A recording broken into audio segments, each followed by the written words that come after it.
Naufal FTKD എന്ന് പറയുന്ന യൂട്യൂബറെ നമ്മൾ ചില കാര്യങ്ങൾ നമ്മൾ പറയാതിരിക്കാൻ വയ്യ. അവരെ തെറ്റുകളല്ല.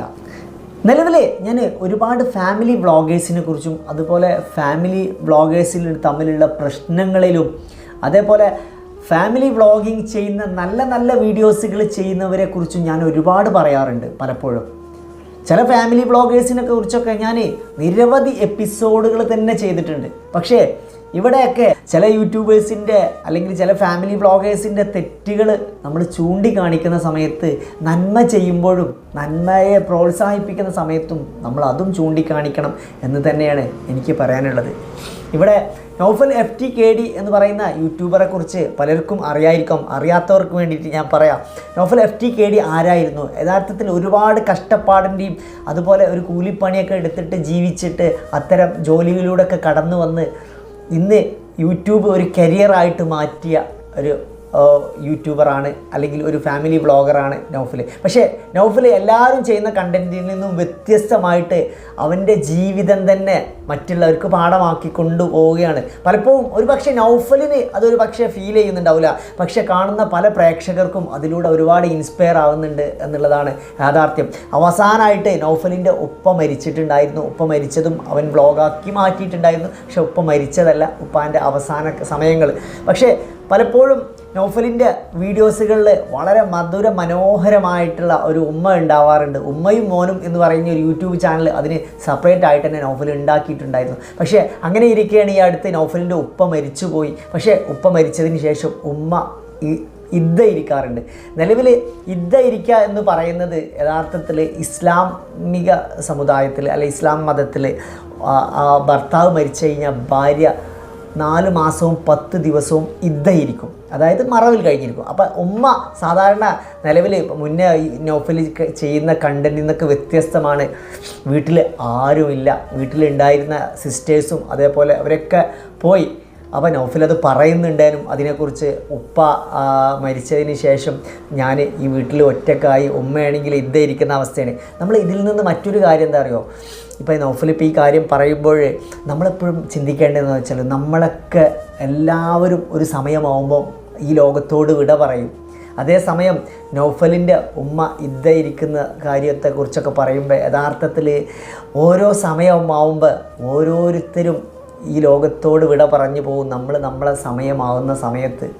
അപ്പോൾ ഇന്ന് നൗഫലിൻ്റെ ഉപ്പ പോയി കഴിഞ്ഞാൽ, അല്ലെങ്കിൽ ഇന്ന് നമ്മളൊക്കെ ഓരോരുത്തരും ഉപ്പ മരിച്ചു പോയി കഴിഞ്ഞാൽ പിന്നീട് നമ്മളൊക്കെ ഓരോരുത്തരും നമ്മളെ സമയമാവുമ്പോൾ ഈ ലോകത്തോട്, അസുഖം എന്ന് പറയുന്നത് ഒരു നിമിത്തം മാത്രമാണ് എന്നും നമ്മൾ തിരിച്ചറിയണം. യഥാർത്ഥത്തിൽ ഓരോരുത്തർക്കും ഓരോ സമയമെത്തുമ്പോൾ സമയത്ത് ഈ ലോകത്തോട് നമ്മൾ വിട പറഞ്ഞു പോവുക തന്നെ ചെയ്യും. പക്ഷേ നമ്മളവിടെയൊക്കെ നമ്മൾ ചിന്തിക്കേണ്ടതെന്ന് അറിയാം, നമ്മൾ ഈ സമൂഹത്തിന് എന്ത് നൽകി, അല്ലെങ്കിൽ ഈ സമൂഹത്തോട് നമ്മൾ എന്ത് കടപ്പെട്ടു, അല്ലെങ്കിൽ നമ്മുടെ മക്കളോട് നമ്മൾ എന്ത് ബാധ്യത നിർവഹിച്ചു, ആ ബാധ്യതകളും അവരോട് എന്ത് കടമ നിർവഹിച്ചു, ഇത് മാത്രമാണ് ബാക്കിയാവുക.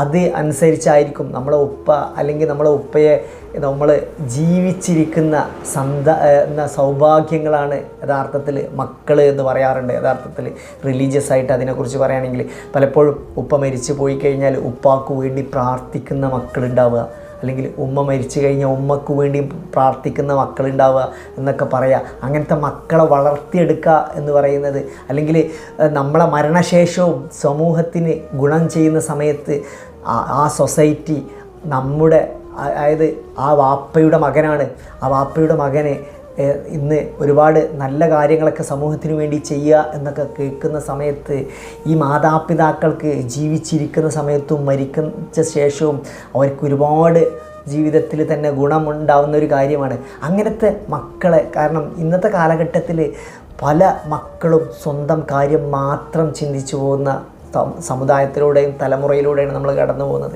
ഇതിന് പ്രധാനമായിട്ടും മറ്റൊരു കാര്യം കൂടെ ഉണ്ട്, നമ്മൾ പലപ്പോഴും ചിന്തിക്കാറില്ല. നമ്മളെ മക്കളെ നമ്മൾ വാർത്തെടുക്കുന്നതിൽ നമ്മളെപ്പോഴും, ഇപ്പോൾ സ്ത്രീകളാണെങ്കിൽ എപ്പോഴും മൊബൈലിലായിരിക്കും, പുരുഷന്മാരാണെങ്കിൽ അവരും മൊബൈലിലായിരിക്കും. പക്ഷേ പലപ്പോഴും ഇന്നത്തെ കാലഘട്ടത്തിൽ പല കുട്ടികൾക്കും ധാർമ്മിക ബോധം നഷ്ടപ്പെടാറുണ്ട്. ഇതിനുള്ളൊരു പ്രധാന കാരണം ഇന്നത്തെ ടെക്നോളജിയുടെ വളർച്ചയും ടെക്നോളജിയുടെ യുഗം ഒക്കെ തന്നെയാണ്. പക്ഷേ നൗഫലിൻ്റെ വീഡിയോസിലൂടെ ഉടനീളം ആ ഒരു സൗഹൃദപരമായ അന്തരീക്ഷമാണ് നമുക്ക് പല വീഡിയോസുകളിലും കാണാൻ കഴിയുന്നത്. ഞാനിതിപ്പോൾ ഇങ്ങനൊരു കണ്ടൻറ്റ് ചെയ്യുമ്പോൾ എല്ലാവരും എന്നോട് ചോദിക്കും, നീ എന്തിനാണ് ഇങ്ങനൊരു വീഡിയോ ചെയ്യുന്നത്, നൗഫലിൻ്റെ വീഡിയോ അവൻ ചെയ്യട്ടെ എന്നൊക്കെ. യഥാർത്ഥത്തിൽ എന്തുകൊണ്ടാണ് അറിയോ ഞാൻ ഈ വീഡിയോ ചെയ്യുന്നത്? എനിക്കിത് യൂട്യൂബ് റെക്കമെൻഡ് ചെയ്ത് തന്നതുകൊണ്ടാണ് ഞാൻ ഇങ്ങനത്തെ ഒരു വീഡിയോ ചെയ്യാനുള്ളൊരു കാരണം തന്നെ. അല്ലാതെ നിങ്ങളൊക്കെ പറയാറുണ്ട് യൂട്യൂബിൽ നിന്ന് പൈസ ഉണ്ട്. യഥാർത്ഥത്തിൽ യൂട്യൂബിൽ നിന്ന് വീഡിയോ ചെയ്യുമ്പോൾ യൂട്യൂബ് നമുക്ക് പണം തരും, അത് സ്വാഭാവികം മാത്രം. പക്ഷേ ഇത്തരത്തിലുള്ള നന്മയൊക്കെ പ്രോത്സാഹിപ്പിക്കാൻ ഈ ഒരു കാര്യങ്ങളൊക്കെ എല്ലാവർക്കും ചെയ്യാവുന്നത് കൂടെയാണ്. പക്ഷേ അങ്ങനെ നൗഫലിൻ്റെ വിഷയത്തിലേക്ക് തന്നെ ഞാൻ തിരിച്ചു വരാം. നൗഫലിൻ്റെ വീട്ടിൽ ഇന്ന് എല്ലാവരും വീട്ടിൽ നിന്ന് പോയി. കാരണം ഉപ്പ ഉള്ള സമയത്ത് എല്ലാവരും ഒന്നിച്ച് നല്ല രസകരമായ അന്തരീക്ഷമായിരുന്നു. ഉപ്പ മരിച്ചതിന് ശേഷം ഉമ്മ ഇദ്ദയിരുന്നു, മറ്റ് സിസ്റ്റേഴ്സൊക്കെ അവരവരെ വീട്ടിലേക്ക് പോയി. അതായത് നമ്മൾ ചെയ്യേണ്ട ഓരോ കാര്യങ്ങളും കടമകൾ നമ്മൾ നിർവഹിക്കുക. മറ്റൊരാളുടെയും സംതൃപ്തിക്കോ പ്രീതിക്കോ വേണ്ടിയിട്ട് നമ്മൾ ലോകത്തൊന്നും നമ്മൾ ചെയ്യാതിരിക്കുക. നമ്മൾ മറ്റുള്ള ഒരാളുടെ പ്രീതി ആഗ്രഹിച്ചുകൊണ്ട് മാത്രമാണ് നമ്മൾ എന്തെങ്കിലും ചെയ്യുന്നത് എങ്കിൽ നമ്മൾ ആ ഒരു കാര്യത്തിൽ നമ്മൾ ചിന്തിക്കുന്ന കാര്യം അതിൽ നിന്ന് നമ്മൾ ചിന്തിക്കും, എന്തുകൊണ്ട് അവൻ എനിക്ക് വേണ്ടിയുള്ള കടമ നിർവഹിച്ചില്ല എന്ന്. യഥാർത്ഥത്തിൽ നമ്മളെ കടമയായിട്ടാണ് നമ്മൾ ഓരോ കാര്യങ്ങളും. ഓരോ രക്ഷിതാവിനും ഓരോ മക്കളോട് കടമകളുണ്ട്, മക്കൾക്ക് രക്ഷിതാവിനോടും അതുപോലെ കടമകളുണ്ട്. അതാണ് യഥാർത്ഥത്തിൽ ജീവിതത്തിൽ നമ്മളൊരു ജീവിതം എന്ന് പറയുന്നത് നമുക്കൊരുപാട് കടമകളും കടപ്പാടുകളൊക്കെ നിർവഹിച്ചുകൊണ്ട് ജീവിതം അത് സുന്ദരമാക്കി കൊണ്ടുപോവുക. അപ്പോഴാണ് നമ്മളെ ജീവിതത്തിൽ നമുക്ക് വിജയം വരുന്നത്. പലപ്പോഴും പല സൊസൈറ്റിയിലും പലപ്പോഴും രക്ഷിതാക്കളോടുള്ള കടമകൾ നിർവഹിക്കുന്നതിലും മക്കളോടുള്ള കടമകൾ നിർവഹിക്കുന്നതിലൊക്കെ നമ്മളെപ്പോഴും പിറകോട്ട് പോവാറുണ്ട്. എന്തുകൊണ്ടാണ് ഇങ്ങനത്തെ യുഗം വരുന്നത്? നമ്മൾ പഠിച്ചെടുക്കുന്ന കൾച്ചറും നമ്മൾ വളർന്നു വരുന്ന രീതിയൊക്കെയാണ് നമ്മളെ ജീവിതത്തിൽ നമ്മളെ ഏറ്റവും കൂടുതൽ സാഹചര്യങ്ങൾ മോശം സൃഷ്ടിക്കുന്നത്. പലപ്പോഴും ഇന്ന് കല്യാണം കഴിഞ്ഞ് വരുന്ന പെൺകുട്ടികൾ സ്ഥിരമായിട്ട് കാണുന്നതാണ് പെട്ടെന്ന് ഡൈവേഴ്സായി പോവുക, അല്ലെങ്കിൽ പെട്ടെന്ന് ആ വീട്ടിൽ ആ ചുറ്റുപാടോടെ ജീവിക്കാൻ കഴിയാതെ വരിക. എന്തുകൊണ്ടാണ്? നമ്മൾ വളർന്നു വരുന്ന ചുറ്റുപാടിൽ നിന്നും വളരെ വ്യത്യസ്തമായിട്ട് നമ്മൾ ജീവിക്കേണ്ട സാഹചര്യങ്ങൾ, ആ സാഹചര്യത്തിൽ നമ്മൾ ജീവിക്കണം എന്നുള്ള ഒരു ഇതിലൂടെയാണ്. അപ്പോൾ ഇതൊക്കെ തന്നെയാണ് ഇപ്പം നൗഫലിൻ്റെ സിസ്റ്റർമാരൊക്കെ അതേപോലെ ആ പെൺകുട്ടീൻ്റെ പേരുണ്ടായിരുന്നു ഒരു ചക്കര എന്ന് പറയുന്ന പെൺകുട്ടി. അതേപോലെ തന്നെ ചക്കരക്ക് കിട്ടിയിരുന്ന അത്ര നല്ലൊരു കെയറൊന്നും അതിന് മൂത്ത സിസ്റ്ററായിട്ടുണ്ടായിരുന്ന ആ ഫൗസിയോ എന്തോ പേരായിരുന്നു അവർക്ക് കിട്ടിയിട്ടുണ്ടായിരുന്നില്ല. പക്ഷേ ഓരോരുത്തർക്കും ഓരോ കെയർ, കാരണം അതൊക്കെ നമ്മളെ സാമ്പത്തിക ഭദ്രതയെ കൂടെ ഡിപ്പെൻഡ് ചെയ്തിരിക്കും. ഒരു പക്ഷേ ചില മക്കളെ നമുക്ക് നന്നായിട്ട് അവരെ കെയർ ചെയ്യാനും അവർക്ക് നല്ല വിദ്യാഭ്യാസം കൊടുക്കാൻ കഴിയും.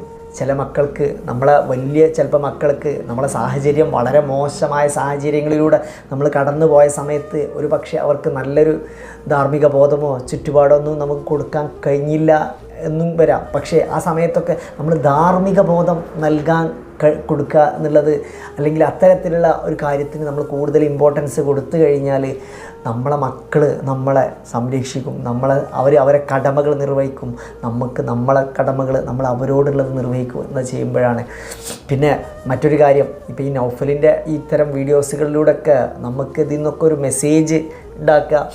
ഇത്തരത്തിൽ പല വീഡിയോസുകളും പല ഫാമിലി വ്ളോഗേഴ്സും പലതും ചെയ്യാറുണ്ട്.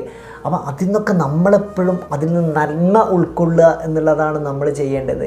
അല്ലാതെ നമ്മൾ തിന്മ മാത്രം പിന്തുടർന്നിട്ട് നന്മയെ മാർക്ക് വേണ്ടിയിട്ട് നന്മ പിന്തുടരുക. പക്ഷേ ഇന്നത്തെ കാലഘട്ടത്തിലൊക്കെ ഉണ്ടാകുന്ന കാരണം നൗഫലിൻ്റെ ഉമ്മയും സിസ്റ്റേഴ്സിനെയൊക്കെ ഒരുപാട് സംരക്ഷിക്കപ്പെടുന്നുണ്ട്. പക്ഷേ ഇന്നത്തെ കാലഘട്ടത്തിൽ പലപ്പോഴും ഉണ്ടാകുന്ന ഈ സാഹചര്യത്തിൽ ഉണ്ടാകുന്നൊരു വിഷയം എന്താണെന്നറിയോ? നമ്മളെ മക്കളെ ഒരുപാട് വളർത്തി പഠിച്ച് വലുതാക്കി വലിയ മക്കളാക്കി മാറ്റിയതിന് ശേഷം അവർ യൂറോപ്പിലേക്കും ലണ്ടനിലേക്കൊക്കെ അവരെ സെറ്റിൽഡായി അവിടെ പഠിക്കാൻ വേണ്ടി വിടും. പിന്നീട് അവർ സെറ്റിൽഡ് ആവും. പക്ഷേ നമുക്കൊന്നും സുഖമില്ലാത്ത സമയത്തൊന്നും അവരെ കൾച്ചറലി പിന്നീട് അവർ നമ്മളെ അടുത്തേക്ക് വരാറില്ല. പക്ഷേ അതെന്തുകൊണ്ടാണ്? നമ്മൾ അവരെ പഠിപ്പിക്കുന്നില്ല, സംസ്കാരം പഠിപ്പിക്കുന്നില്ല, അല്ലെങ്കിൽ മോറലായിട്ടുള്ള കാര്യങ്ങളൊന്നും നമ്മൾ പഠിപ്പിക്കാത്തത് കൊണ്ടാണ് പലപ്പോഴും നമ്മളെ മക്കൾ ഇത്തരം നിന്നൊക്കെ ചുറ്റുവട്ടത്തിൽ നിന്നൊക്കെ നമ്മളെ വിട്ടുപോകുന്നത്. ഇപ്പോൾ നൗഫലിൻ്റെ ഒരു വിഷയത്തിൽ തന്നെ നൗഫൽ പലപ്പോഴും വീഡിയോസിൽ തന്നെ പറയുന്നുണ്ട്, ഇന്നത്തെ വീഡിയോസിൽ നൗഫൽ പറയുന്നുണ്ട്, ഞാൻ എൻ്റെ ജോലി കഴിഞ്ഞ് ഒരുപാട് ലേറ്റായിട്ടാണ് വീട്ടിലേക്ക് വരാറെന്ന്. യഥാർത്ഥത്തിൽ അങ്ങനെ വരുമ്പോഴൊക്കെ ചിലപ്പോൾ വീട്ടിൽ നിന്നൊക്കെ നമ്മളെ ലേറ്റ് ചെയ്ത് നമ്മളെ ജോലിയുടെ ഭാഗമായിട്ട് പലപ്പോഴും പല ആളുകളും നേരം വൈകി വരാറുണ്ട്. അപ്പോഴൊക്കെ സൊസൈറ്റി മറ്റൊരു കണ്ണിലൂടെ കാണാറുണ്ട്. അല്ലെങ്കിൽ ഒരു പെൺകുട്ടി വീട്ടിൽ നിന്ന് പുറത്ത് പോയി കഴിഞ്ഞാൽ അവളെ മറ്റൊരു കണ്ണിലൂടെ കാണാറുണ്ട്. യഥാർത്ഥത്തിൽ ഒരു പക്ഷേ സത്യസന്ധമായിട്ട് ആ പെൺകുട്ടിയുടെ ഒരു ജോലിയുടെ ഭാഗമായിട്ട് ലേറ്റ് ആയതായിരിക്കും. പക്ഷേ ഇതൊക്കെ സൊസൈറ്റി മാറി ചിന്തിക്കണം കേട്ടോ. യഥാർത്ഥത്തിൽ പലപ്പോഴും ഇങ്ങനത്തെ ഒരു സാഹചര്യം നമ്മളെ സൊസൈറ്റിയിലുണ്ട്.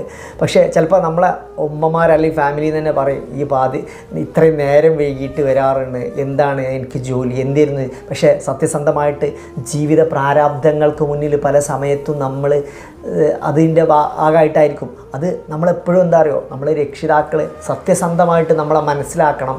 യഥാർത്ഥത്തിൽ പലപ്പോഴും ഇതിലൊക്കെ നമുക്ക് സംശയങ്ങൾ എന്തുകൊണ്ടാണ് രക്ഷിതാക്കൾക്ക് ഉണ്ടാകുമെന്ന് അറിയോ, നമ്മൾ അവരെ വളർത്തിയ രീതി അത് വ്യക്തമായ നല്ലൊരു രീതിയിലൂടെ ആയിരിക്കില്ല. അതുകൊണ്ട് തന്നെ നമുക്ക് തോന്നും എൻ്റെ മകന് തെറ്റിലൂടെയാണോ പോകുന്നത്. പക്ഷേ യഥാർത്ഥത്തിൽ വളരെ നല്ല നിലയിൽ വളർത്തിയ ഒരു രക്ഷിതാവിന് ഒരിക്കലും സ്വന്തം മകന് നീ എത്ര ലേറ്റായി കഴിഞ്ഞാലും അവന് ഒരിക്കലും തെറ്റിലൂടെ അല്ല പോകുന്നത് എന്ന് തിരിച്ച് പറയാനും തിരിച്ച് ചിന്തിക്കാനും കഴിയും. അങ്ങനത്തെ ഒരു ചിന്താഗതി ഇല്ലാത്തൊരു കാലഘട്ടം ആയതുകൊണ്ട് മാത്രമാണ് ഇന്നൊക്കെ നമ്മൾ സംശയത്തിൻ്റെ നിഴലിലൂടെയും ഇത്തരം ടെക്നോളജീൻ്റെ യുഗത്തിലൂടെയൊക്കെ ജീവിക്കുന്നത് കൊണ്ട് കൂടുതൽ ടെക്നോളജിയെ നമ്മളെപ്പോഴും ഉപയോഗിക്കുമ്പോഴും പലപ്പോഴും നമ്മളെ ധാർമ്മിക ബോധവും നമ്മളെ സംസ്കാരവും ഒക്കെ നമ്മൾ മുറുകെ പിടിച്ച് ജീവിക്കാൻ ശ്രമിക്കുക. നൗഫലിനെ പോലത്തെ ഇത്തരം മനുഷ്യരെ നമ്മൾ ജീവിതത്തിൽ പാഠമാക്കാൻ ശ്രമിക്കുക. ഞാനിങ്ങനെയൊക്കെ പറയുമ്പോൾ എന്തിനാണ് നൗഫലിനെ വെള്ള പൂശിയല്ല, നമ്മൾ ഓരോ വ്യക്തിയിൽ നിന്നും നമുക്ക് ഓരോ കാര്യങ്ങൾ പഠിക്കാനുണ്ട് എന്ന് കൂടെ നമ്മൾ മനസ്സിലാക്കുക. അപ്പോൾ ഓക്കെ, പുതിയ മറ്റൊരു വീഡിയോസുമായി വീണ്ടും കാണാം. വീഡിയോയെക്കുറിച്ചുള്ള അഭിപ്രായങ്ങളൊക്കെ കമൻറ്റ് ചെയ്യാം.